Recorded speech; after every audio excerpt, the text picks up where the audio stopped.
복둥이들 오피치입니다. 제가 얼마 전에 구입한 보다나 물결 펌 40mm 고데기를 리뷰를 해보려고 하는데요. 사용을 여러 번 해보면서 여러분들에게 솔직하게 말하는 게 좋을 것 같아서 한 달 정도 제가 꾸준히 사용을 했습니다. 이 보다나 고데기를 사는 게 좋을지 안 사는 게 좋을지, 어떤 분들에게 추천을 드리는지, 어떻게 하면 예쁘게 스타일링 할 수 있는지 샅샅이 알려드리도록 할게요. 우선 사게 된 이유는 사실 팡고데기로 물결 펌을 할 수 있기 때문에 구매를 안 했었는데요. 보다나 미니 고데기를 써봤는데 그 미니 고데기들 중에서 최고로 머리가 안 상하더라고요. 고데기를 자주 사용하기 때문에 최대한 모발에 손상을 주지 않는 그런 기기를 사고 싶었고, 그 중에서도 보다나 제품을 좀 믿고 구매를 해보게 되었습니다. 조금 더 굵고 확실한 컬링 제품을 찾고 있어서 최근에 나온 40mm로 구입을 해봤는데요. 32mm도 사용을 해봤던 사람으로서 두 개의 차이가 조금은 있더라고요. 그래서 그런 것도 한번 비교를 할 겸 말씀을 드릴 거고요. 여러분들이 구매하시는데 참고되었으면 좋겠습니다. 그럼 지금부터 시작해볼게요. 보시다시피 제가 살짝 층이 있는 머리예요. 얼마 전에 레이어드 컷을 하고 왔거든요. 여기는 머리가 여기까지 오는데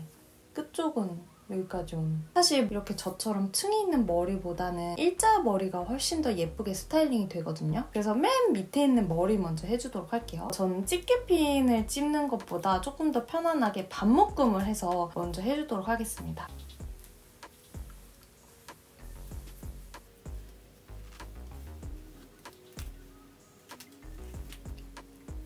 이렇게 반묶음이 된 상태에서 밑에 있는 머리부터 해주면 되는데, 제가 했을 때 느낀 거는 너무 짧은 시간 되고 있으면 컬링이 예쁘게 나오지 않는다는 거예요. 그래서 한 군데를 할 때마다 3초씩 시간을 두고 있습니다. 너무 빨리 넘어가다 보면은 컬링이 내가 원하는 컬링이 나오지도 않을 뿐더러 조금 상한 머리처럼 될 수가 있거든요. 그래서 정말 꽉 눌러주되 한 3초 정도 기다렸다가 그 다음번 섹션으로 넘어가는 걸 추천을 드릴게요. 이제 먼저 고데기를 한번 틀어보도록 할게요.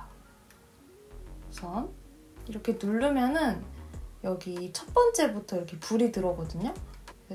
쭉쭉쭉 누르면 누를수록 온도가 높아집니다. 근데 저는 주로 사용을 해봤을 때 180도나 200도로 사용을 하고 있어요. 200도로 사용했을 때 가장 컬링이 세게 나오는 것 같더라고요. 근데 머리가 좀 덜 상하고 싶다 하면 180도로 하시고, 난 좀 확실한 컬링을 원한다 하면은 200도로 하는 거 추천드려요. 저는 먼저 180도로 밑에 머리를 해보도록 할게요. 이게 찝을 때에도 이 간격 자체가 엄청나게 넓은 편은 아니기 때문에 너무 많은 양을 넣으시면 안 되고요. 한 이 정도? 이 정도로 나누셔야 돼요. 더 이렇게 되고, 더 이렇게 딱 찝었으면은 이때부터 3초를 세주세요.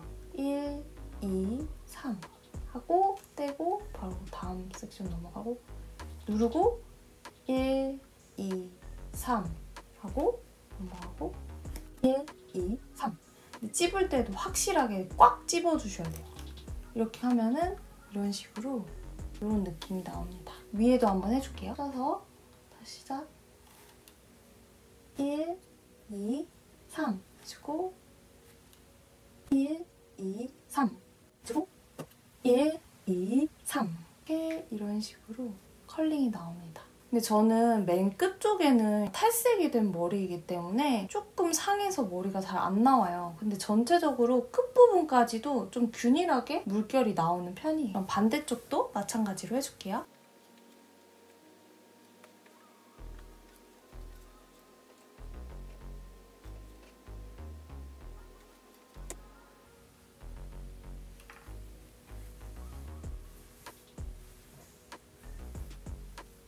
물결 펌은 반묶음으로 했을 때 되게 예쁘더라고요. 시간이 없을 때는 여기만 이렇게 해주고 이렇게 묶어버려도 나쁘지 않을 것 같아요. 느낌 내기는 괜찮죠? 뒤에 머리도 해줘야 되잖아요. 근데 저는 숱이 좀 많은 편이라서 뒷머리도 한 번 더 나눠서 한 번 더 묶어줄게요.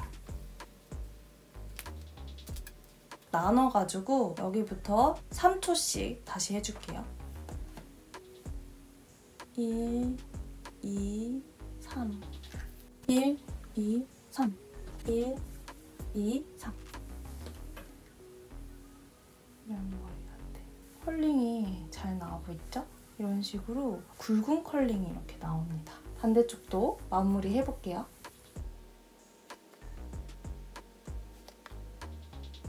이제 대망의 마지막 부분을 해주도록 하겠습니다. 마지막 부분을 할 때 꿀팁이 있는데요. 제가 초반에 했을 때에는 뿌리까지 하지 않고 여기 옆면부터 시작을 했거든요. 그랬더니 여기가 더 비대해 보이면서 광대가 더 도드라지게 보이더라고요. 저는 여기부터 시작하는 것보다는 여기 뿌리부터 시작하는 거를 권장드려요. 80도도 이제 세게 하고 조금 오랫동안 지속을 하면 컬이 좀 예쁘게 나오는 것 같거든요. 그래서 180도로 끝까지 한번 해보도록 할게요. 여기 뿌리 안쪽으로 찝어주세요. 이렇게 1, 2, 3, 1, 2, 3, 1, 2, 3, 1, 2, 3, 1, 2, 3, 1, 2, 3.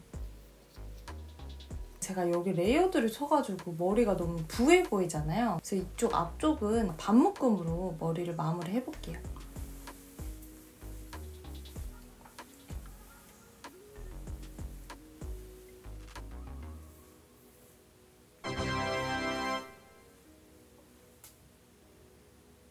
근데 물결 펌을 하면은 풀렀을 때도 예쁘지만 이렇게 묶었을 때, 특히 반묶음으로 스타일링할 때 너무 약간 러블리한 느낌으로 연출할 수가 있더라고요. C컬 느낌은 좀 여성스럽고 단아한 느낌이 있다면 물결 펌을 했을 땐 조금 더 귀여우면서도 러블리한 느낌을 같이 가져가 볼 수가 있는 것 같아요. 한 달 넘게 좀 사용을 하면서 어떤 장단점이 있었는지 정리를 한번 해보도록 할게요. 단점은 좀 무거워요. 계속 들고 하기에 조금 무거울 수 있다. 넓게 벌려지는 제품이 아니고 좀 좁게 벌려지다 보니까 약간 머리를 한 번에 많이 할 수 있는 건 아니고 정해진 양만큼만 넣을 수 있다는 부분이 있고, 잘 안 보이다 보니까 이렇게 찝다 보면은 이런 귀 같은데 잘못하다가 좀 화상을 입을 수도 있거든요. 그래서 좀 조심해야 되는 부분이 있다. 그러면 장점을 말씀드릴게요. 첫 번째 장점은 온도 조절을 하면서 원하는 스타일링을 할 수 있다라는 게 장점인 것 같고, 확실히 시간이 단축돼요. 빠르게 할 수 있어요. 물결 펌 그동안 너무 어렵게 했다면 진짜 이거는 금방 돼요. 판고데기로 정말 힘겹게 이렇게 할 필요 없이 정말 딱딱딱 찝으면 되니까 간단하게 해볼 수가 있다는 거. 그리고 제가 진짜 장점이라고 생각하는 거는 머릿결이 잘 안 상해요. 이게 물결 펌을 판고데기로 하다 보면은 사람이 힘으로 조절하는 거다 보니까 꺾이는 부분이 정말 부자연스러울 수 있잖아요. 이 제품은 머릿결이 안 상해 보일 뿐만 아니라 했을 때 꺾이는 부분이 전혀 없다고 보시면 돼요. 애초에 이렇게 곡선 모양으로 생겼기 때문에 부자연스러운 컬링이 아니라 굉장히 자연스러우면서도 일정한 컬링을 이렇게 연출을 할 수가 있습니다. 솔직히 이거를 이제 매번 헤어샵에서 받는다고 생각하면 저는 한 1년만 써도 뽕 뽑을 수 있다고 생각하거든요. 약간 러블리하고 귀여운 스타일 좋아하시는 분들한테는 하나쯤은 꼭 있어도 괜찮은 이템이라고 말씀드릴게요. 가격이 막 엄청 저렴한 건 아니지만 그렇다고 해서 진짜 엄청나게 고가라서 못 살 정도는 아니라고 생각하거든요. 특히 세일할 때 구매를 하면은 6만 원대로 구입을 할 수가 있으니까 집에 판고데기랑 봄고데기가 이미 있다면 이런 물결 고데기를 찾으셨던 분들은 너무 저렴한 제품보다는 만족도가 높을 거다라고 말씀을 드릴게요. 제가 32mm로 테스터를 해봤을 때는 얼굴 전체에 조금 자연스럽게 귀여운 컬링이었는데 이 40mm짜리는 은근히 컬링이 굉장히 커가지고 조금 어떻게 보면 얼굴이 커 보일 수 있는 그런 스타일링이 나올 수가 있거든요. 저는 이 40mm짜리를 한다면 롱 기장이신 분들에게 추천을 드리고, 조금 중단발이거나 애매한 기장에 있는 분들은 32mm가 조금 더 예쁘게 연출이 되는 것 같기는 해요. 올리브영에 가면은 시연할 수 있는 매장이 있으니까 거기 가서 한번 해보시는 것도 추천드리겠습니다.